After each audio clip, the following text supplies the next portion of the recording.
Infamous Dusse Bigalow. How you feeling, my G? Feeling good. I'm feeling good. How you doing? Lit, lit. We're gonna start off with where are you from? Originally, I'm from Bay Area. I was born in Vallejo, raised in Fairfield, and then I ended up moving out to Sacramento, like around like middle school time and shit. So I've been here ever since. It's my home. Lit, lit. Okay. And how was it growing up in your city? I mean, shit. Like in Fairfield, it was a little different. I was like heavy into sports and shit like that, and I moved to SAC, and then being in a big, I call Fairfield like a farm town, you know what I mean? And the SAC's like that big city, so moving to the big city, you get exposed to the big city shit. Exactly. Yeah. Yeah. Which brings me to my next question. What kind of sports did you play? Oh, I used to play football for a little bit, baseball. So I played all types of shit, but I really was a hooper. Yeah. All right. Okay, and then when did you start making music? Oh shit, like I started rapping probably around pretty kind of later in life. I would consider like my junior senior year in high school. Like I was before that I was like into music. I was in band and shit. I played instruments. So you feel me? I was always into that side of the shit, and then I linked up with my bros, the Money World crew. You feel me? Freestyling at the park and shit. Them niggas already had their pre-existing group, and I was like, bro, I want to rap too, nigga. Let me in my group. Yeah, them niggas got me in the studio and all that shit. That's good. Okay. And who was all your musical influences growing up? I say like when I was younger, I grew up with hella like older people. You feel me? Like I grew up with my grandma and shit and aunties, so I grew up listening to stuff like Smokey Robinson, the Dramatics, the Whispers, shit like that. All the old school shit. Yeah. That's like really, I probably consider that like one of my main influences. And then I got the E40s. Like E40 is one of my favorite artists to this day. E40, the Jacka, fucking Snoop Dogg, of course, like that. That's a must. Yeah, Currency, Wiz Khalifa, Mac Miller, more of the current ones. Hell yeah. Okay. Nipsey Hussle, of course, rest in peace to the great. Hell yeah. Yeah. And what's all the rap names that you ever went by? Oh, you're gonna put me on the spot. Oh, shit. Damn. Alright, well, my original rap name was, I don't think anybody ever told me on this one, is Ace, which was standing for, I don't know, it's like, when you're a little kid, you thought you could rap, and you're like, I'm gonna be a rapper. Ooh. Yeah. I call myself Ace. And that shit stand for all cash accepted, but accepted don't start with an E. So I had, you feel me? I had to scratch that when that was out. So then I went to, I linked up with my crew, you feel me? We had like a little subgroup called Ola, Only Loud Aloud. Shout out to my brother Magic, you feel me? And I went by Ola Deuce. And then from that, it was like a day period. I was like, man, I just didn't like the way Ola Deuce. And I want something that you can say on the radio and sound cool. Exactly. So then I was hella high watching Futurama. I was like, bruh, this is one episode, this nigga Hermes' brother show up. That nigga name is Barbados Slim. So I was like, I'm gonna call myself Barbados Slim, you feel me? And that shit lasted for a day. And then I was just like, I was still trying to find, I was just going by Deuce. I was like, fuck it, Ola Deuce is it. I was trying to find a name, and I was hella high one night watching TV. And then, I'm watching this movie. And I'm over rolling up, and I just hear someone say, Ducey! And I'm like, nigga, what the fuck was that? I look up, and Dusse Bigalow's on TV. And it just clicked. And I was like, oh, his name Deuce, my name Deuce. You feel me? So I was like, yeah, Dusse Bigalow. Wow. Yeah, that's how we got to this. And that's crazy, because the next question I was going to ask you is, how did you get your rap name? Was it from the Dusse Bigalow movie? Yeah, from the movie. You feel me? That nigga Eddie Griffin. Because I had a partner, my partner Keenan in high school, this nigga used to scream across campus like, hey, Dusse! Dusse! You know what I mean? Yeah. So I heard that and I was like, what the fuck? That shit stuck. Yeah. It stuck. Once that nigga said that shit in that movie, I was like, yep, that's me. I'll fuck with that. Yeah. Alright, so talk about dropping What the Deuce in 2019, and how was it dropping your first project on all streaming platforms? Yeah, it's funny. That's really my second project. My first project is Crossfaded. I dropped that shit when I was like 18, 19. And it's supposed to be on all streaming platforms, but I went through CD Baby and shit, them niggas hold me. So it's only on some shit, but so that was like really my first project. And What the Deuce was more like I call that like the sophomore project. You know what I mean? I was a little more seasoned, and it was just like I just been collecting beats and shit that from like all over the years, and I would just start getting in the studio. I linked up with my OG Industry. You know what I mean? He really helped me find my sound with that project. Like we long days, long nights in the studio. You know what I mean? No AC type shit. Just working. He's telling me to retake. You know what I mean? Do it like this, try it like this, and we just crank that project out. And you know what I'm saying? I consider it classic. It's one of my favorite projects I dropped for sure. Perfecting your craft. That's right. Yeah. I feel that. What is hippie life, and who's all a part of hippie life? Hippie life is really it started off as really just a mindset type thing. Like, you know, I was like in high school, and then me and my bro, you feel me? We had like a fucking little smoker group. You know what I mean? We just smoke after school and shit, and we called ourselves slump team because we get hella high and fall asleep afterwards, so we be slumped. And then I was wanting something catchy, something that, you know, I'm always thinking of branding shit ever since I was a kid. So I was like, bro, I want something I can brand. And so I was always heavily influenced into Taylor Gang and Jet Life, like the shit that they did and how they were able to build something that can go across the nation. And exactly. Like, you know what I mean? People in Sacramento never been to Pittsburgh throwing up Taylor Gang. You know what I mean? Exactly. So it's like, I want something like that. So I was thinking, I was like, oh, hippie life. I'm a hippie. I'm hella into Jimi Hendrix. That's my favorite artist of all time. So. You feel me? I was like, it's hippie life, you know, that's the life. And then really, start off like that. It's really just, like I said, it's just about being positive, wanting to get high, have fun, and, you know, spread love type shit. Just like the original hippie movement. It's just nowadays hippies look like me and not like, you know what I mean, before. Exactly. No, so I fuck with that. You gonna make an impact, shake the world with that shit. That's right. Yeah. But everybody in it is like, it's really the same thing as like the Money World crew. That's my, that's really the collective, but it's just like I said, hippie Money World's the crew and hippie life's just the lifestyle. That's the best way to describe it. I like that message. Yeah. What made you start throwing your own events? Just the lack of opportunity in Sacramento for the youth. You know, like I was trying to rap since I was like 18. Like, took that shit serious. I was like 18, 19, and I used to have to, I don't know if you guys know about Blue Lamp, but I used to have to stand outside Blue Lamp, you feel me? And they used to do this open mic Mondays, and that was the only place I could perform at. You know what I mean? Like, there was nowhere else in the city that would book me or let me come out and perform.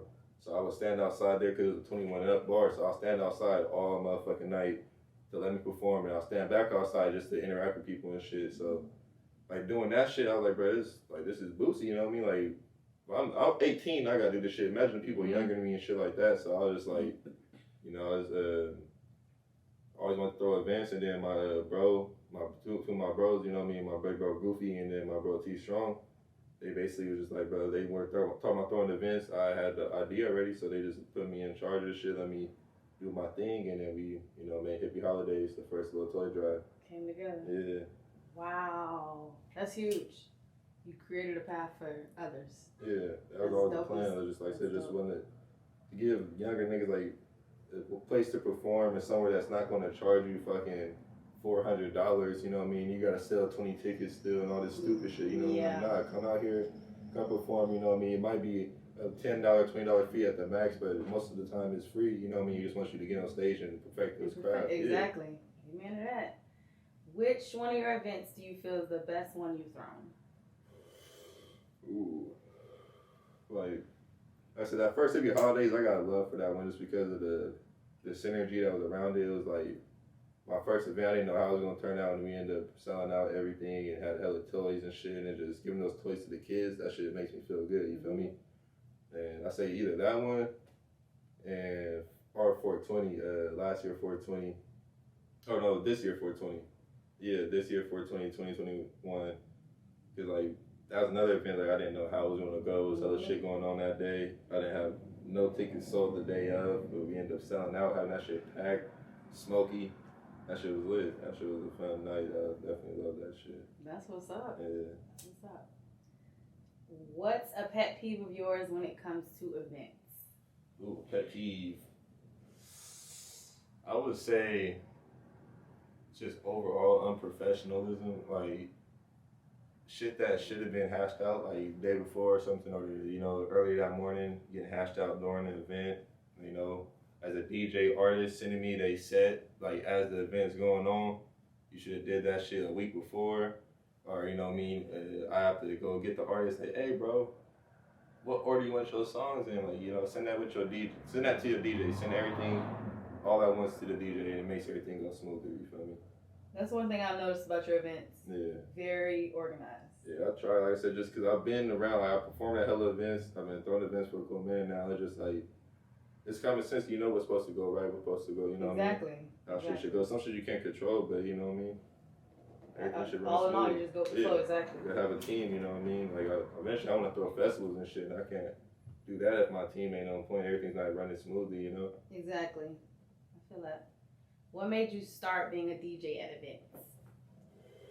Really, it was like, that's nothing, like, I always wanted to DJ, like, since I was a, excuse me, since I was a kid, motherfucking, like, I was just, like, I'm one of them niggas who like Will Smith as a rapper, you feel me? Like, I think Will Smith is one of the greatest rappers to do this shit, just saying what he did at his time, and I love Jazzy Jeff. Jazzy Jeff is the greatest DJ all the time, so I used to watch his shit faithfully on YouTube. I used to subscribe to his shit, Violence and Nation, he used to send me shit. So I just always been fascinated with DJ culture, and then, you know, throwing the events. We had an event one time where my DJ Don P, he wasn't available, and it was like, I was like, fuck, you know, I don't want to work with nobody else. You know what I mean? My goose, he's out of town. So I'm like, all right, my partner, he been trying to sell me his turntables for like a couple months now. And I was like, bro, fuck, you still got those turntables? Bought that from that nigga and just looked up, like, I'm just gonna rock, you know what I mean? Yeah, I know, that's right. Yeah, and I did that shit that one time, and I was like, bro, this shit is that was fun. That's lit though, that you challenge yourself to do new things. Oh yeah, like I'm the type of person that if I need some shit done, and know, like, I'd rather do it myself, exactly. You know what I mean? Exactly, I feel if I'm able to, you know what I'm saying? So. If an event's going on, would you rather be performing, DJing, or hosting? I say overall, I'd rather perform. Like, it's something else being on that stage and saying your lyrics, getting that energy from that crowd, you know what I mean? Like, just, it's a real energy transfer, so that stage is uncomparable. So I say definitely that. I say DJ in a close second though. But yeah, performing for sure. That's lit. Yeah. That's lit. Who's Connor Helm, and why did you choose to have him produce a lot of your music? Connor Helm is the fucking GOAT. That's my brother, that's the greatest producer alive, you feel me? But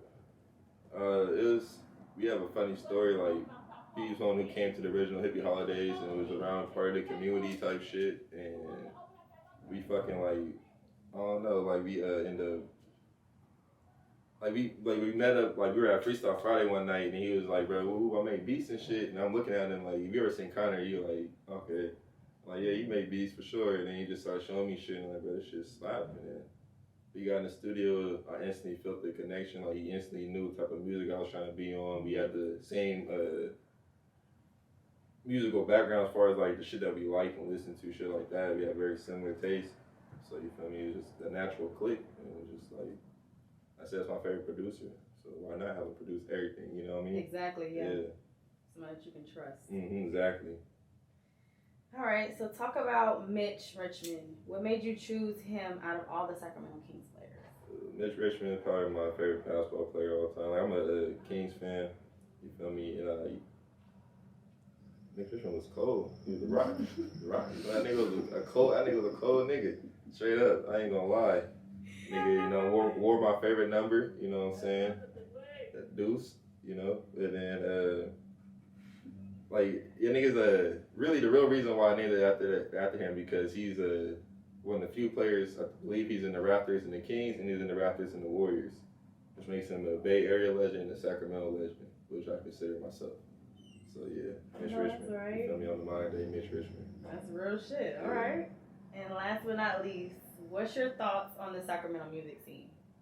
I think the Sacramento music scene is extremely dope. I think that it has probably the most potential within the California region because of just the wider range of music. Like, I always say, it doesn't matter what type of music you like, you can find a favorite artist within SAC. Like, if you like soul music, we have that. If you like rock, we have that. You like hardcore hip hop, we have that. If you like that new shit, we have that. You know what I mean? Like, whatever you like, Sacramento has someone for you, and it's just like, especially over the past couple of years, the music scene has just been growing and growing. And it's been connecting with the other scenes, like the art scene, and it's all this shit is beautiful. I love Sacramento. The music scene is just, I feel like right now what's glorified is not the best part of it. You know what I mean? I feel like it's going to be a very big paradigm shift soon. You know what I'm saying? But overall, it's a beautiful scene. It's no other. You know what I mean? I consider it something like Seattle or like LA or Atlanta. You know what I mean? You just haven't been. That full spotlight hasn't been put on us yet, you know? Yeah. But, yeah. It's gonna come. Yeah. Do you have any shout outs you want to give? Promote your music, yourself? You know, first shout out y'all. Shout out my boy JR Boomin. Shout out you. Shout out everybody in this establishment, you feel me? And shout out, you know what I mean, my team, Money World. Shout out City Sound. Shout out, you know what I mean, Hippie Live. Shout out my brother Going Goofy. Shout out my family. Shout out God. And yeah, you know what I'm saying? Go slap that projects. I dropped like at least like fucking 5, I don't remember how many, but 5, 6 projects this year, you feel me? You got Mitch Richmond, you got, you know what I'm saying, Money Talks, you got motherfucking Survival Mode, you have motherfucking, damn, what's that recent one called? Plugman Johnson, go slap that, you feel me? That's a big banger. Yeah, Plugman Johnson out now. I just dropped my video, I'm La Vida, you know what I'm saying, with my boy Connor Helm on his project. The times are changing. Go slap that, go tune into I'm La Vida. It's a real movie shot by Josh Jordan. And all that good shit, man. Tune in with Hippie Life, bro. We gonna keep pushing, bro. I love everybody. I'm a hippie nigga. That's lit. All right, y'all heard it here first. Dusse motherfucking Bigalow. Yeah, Thank you for coming through and chopping it up with us today. As for supporters and the haters, like, comment, subscribe, and share. Much love to y'all, and peace. Peace.